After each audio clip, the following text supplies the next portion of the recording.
Assalamualaikum warahmatullahi wabarakatuh. Alhamdulillahirrabbilalamin. Wassalatu wassalamu ala sayyidina Muhammadin wa ala alihi wa sahbihi ajma'in. Amma ba'. Sahabat layar ilmu yang dirahmati Allah, semoga kita selalu dalam lindungan Allah subhanahu wa ta'ala. Dalam kesempatan ini saya ingin berbagi sebuah kisah seorang panglima perang terkenal masa Rasulullah. Beliau adalah Khalid bin Walid. Dalam sejarah panjang peradaban Islam, nama-nama besar bermunculan sebagai simbol kekuatan, keberanian dan pengabdian.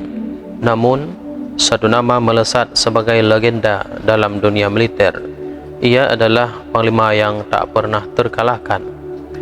Musuh gentar mendengar namanya. Bahkan Nabi Muhammad SAW sendiri memberinya gelar mulia, yaitu pedang Allah yang terhunus. Inilah kisah Khalid bin Walid, sang jenius militer yang mengguncang dunia. Khalid bin Walid lahir di tengah suku Quraisy yang terpandang di Mekah. Dari keluarga Bani Makhzum, salah satu klan yang dikenal ahli dalam strategi perang. Sejak kecil, Khalid dididik untuk menjadi kesatria. Latihannya bukan sekadar bermain pedang, tapi memahami taktik, formasi tempur, dan strategi menyerang maupun bertahan. Sebelum masuk Islam, Khalid adalah lawan tangguh bagi kaum muslimin. Ia bahkan turut memimpin pasukan Quraisy dalam perang Uhud, di mana taktik briliannya menyerang dari belakang membuat pasukan Islam mengalami kekalahan berat. Tapi dari sinilah kita melihat kejeniusan Khalid bahkan dalam posisi musuh. Setelah beberapa tahun menyaksikan keteguhan Nabi Muhammad SAW dan kemajuan dalam Islam, hati Khalid mulai terbuka. Ia sadar bahwa kebenaran adalah pada risalah Islam, bukan pada kebesaran nama Quraisy. Bersama sahabatnya Amr bin As, Khalid memutuskan masuk Islam di tahun ke-8 Hijriah. Ketika datang ke Madinah dan menyatakan keislamannya, Rasulullah SAW menyambutnya dengan senyum dan berkata, "Segala puji bagi Allah yang telah memberimu hidayah. Engkau telah datang kepada kami di saat kami sangat membutuhkanmu, wahai Khalid." Ujian pertama Khalid datang di Perang Mu'tah, melawan ribuan pasukan Romawi yang sangat besar. 3 komandan utama kaum muslimin gugur satu persatu, yaitu Zaid bin Harisah, Ja'far bin Abi Thalib, dan Abdullah bin Rawahah. Saat itulah Khalid mengambil alih komando. Dalam kondisi pasukan Islam hampir kalah, Khalid melakukan manuver militer brilian. Ia mengatur pasukan secara zigzag dan mengelabui musuh agar mengira bala bantuan muslimin telah datang. Ia berhasil membawa pasukan pulang dengan aman dari situasi yang nyaris hancur. Setelah mendengar hal ini, Nabi Muhammad SAW bersabda, "Sekarang pedang Allah telah terhunus." Khalid juga berperan penting dalam penaklukan kota Mekah. Ia memimpin satu barisan dari 4 arah masuk ke kota suci itu. Saat kaum Quraisy menyerah, Khalid memimpin penghancuran berhala-berhala di sekitar Ka'bah, menandai kemenangan tauhid atas kemusyrikan. Setelah wafatnya Rasulullah SAW, banyak kabilah Arab yang memberontak, termasuk pengikut Musailamah Al-Kadzab, seorang nabi palsu. Dalam perang Yamamah, Khalid ditunjuk oleh Khalifah Abu Bakar sebagai panglima utama.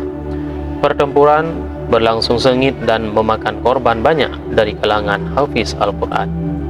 Khalid akhirnya berhasil membunuh Musailamah melalui seorang prajurit muslim bernama Wahsy, orang yang dahulu membunuh Hamzah, kini menembus dosanya di barisan Islam. Khalid bin Walid bukan hanya jago taktik di medan Arab.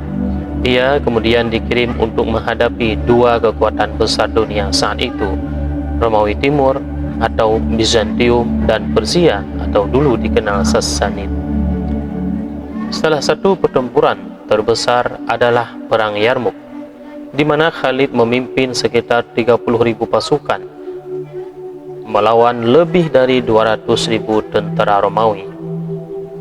Dengan strategi lapis-lapis dan formasi cepat, Khalid memecah kekuatan musuh dan memenangkan perang besar itu. Ini menjadi awal dari runtuhnya kekuatan Romawi di Syam. Meskipun tak pernah kalah dalam peperangan, Khalid pernah dicopot dari jabatannya oleh Khalifah Umar bin Khattab. Alasannya agar umat Islam tidak bergantung pada sosok Khalid bin Walid, tapi pada pertolongan Allah. Luar biasanya, Khalid menerima keputusan itu tanpa protes. Ia tetap ikut berperang sebagai prajurit biasa. Inilah bukti kerendahan hatinya seorang Khalid bin Walid. Khalid bin Walid wafat di usia sekitar 50 tahun.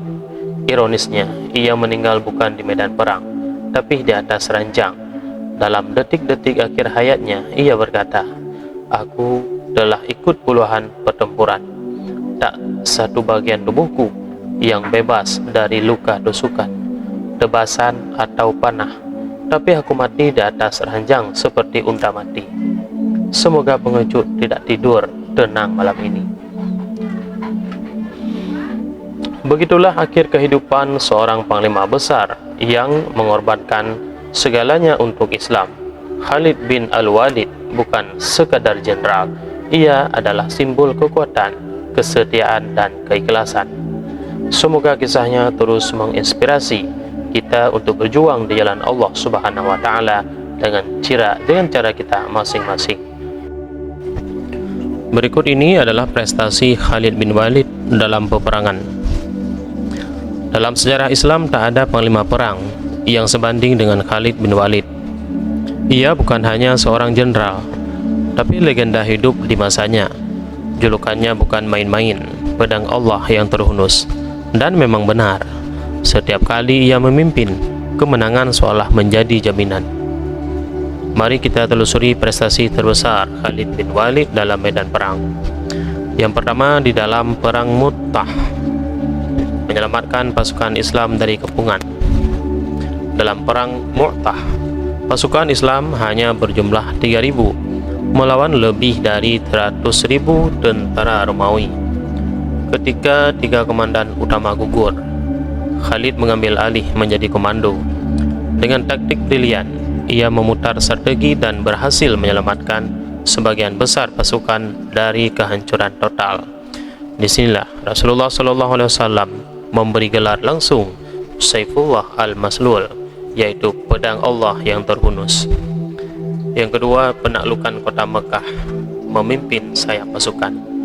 Dalam peristiwa Fathu Mekah, Khalid memimpin salah satu sayap pasukan yang masuk dari arah selatan. Ketika ada perlawanan kecil, ia bertindak cepat dan memastikan kemenangan tanpa pertumpahan darah besar. Ia juga berperan menghancurkan berhala-berhala di sekitar Ka'bah, simbol kemenangan tauhid atas syirik. Yang ketiga, perang Yamamah, mengalahkan nabi palsu Musailamah al-Kadzab. Setelah wafatnya Nabi SAW, muncul pemberontak bernama Musailamah yang mengaku sebagai nabi. Dalam perang Yamamah, Khalid memimpin pasukan Islam melawan pengikut Musailamah yang brutal. Pertempuran sangat dan kemenangan diraih setelah Musailamah tewas. Perang ini sangat menentukan karena berhasil memadamkan gelombang murtad dari Jazirah Arab. Yang keempat, penaklukan kekaisaran Persia dan Romawi. Khalid memimpin banyak kampanye militer ke wilayah Persia dan Bizantium, yaitu Romawi Timur. Salah satu yang paling terkenal adalah Perang Yarmouk. Disinilah Khalid memimpin pasukan muslim yang hanya berjumlah sekitar 30.000 melawan lebih dari 200.000 tentara Romawi. Dengan taktik kavaleri dan serangan cepat, Khalid berhasil memukul mundur musuh. Kekalahan Romawi menjadi jalan bagi penaklukan Syam dan Palestina. Yang kelima, tak pernah kalah dalam lebih dari 100 pertempuran. Inilah yang paling mencengangkan. Dalam seluruh karir militernya, Khalid bin Al-Walid tidak pernah kalah. Dari perang kecil hingga perang besar, dari padang pasir Arab hingga lembah Syam, namanya selalu diiringi kemenangan. Kehebatan strategi, kekuatan fisik, kecerdasan membaca medan, dan keberanian luar biasa membuatnya menjadi salah satu komandan perang paling sukses dalam sejarah dunia, bukan hanya Islam.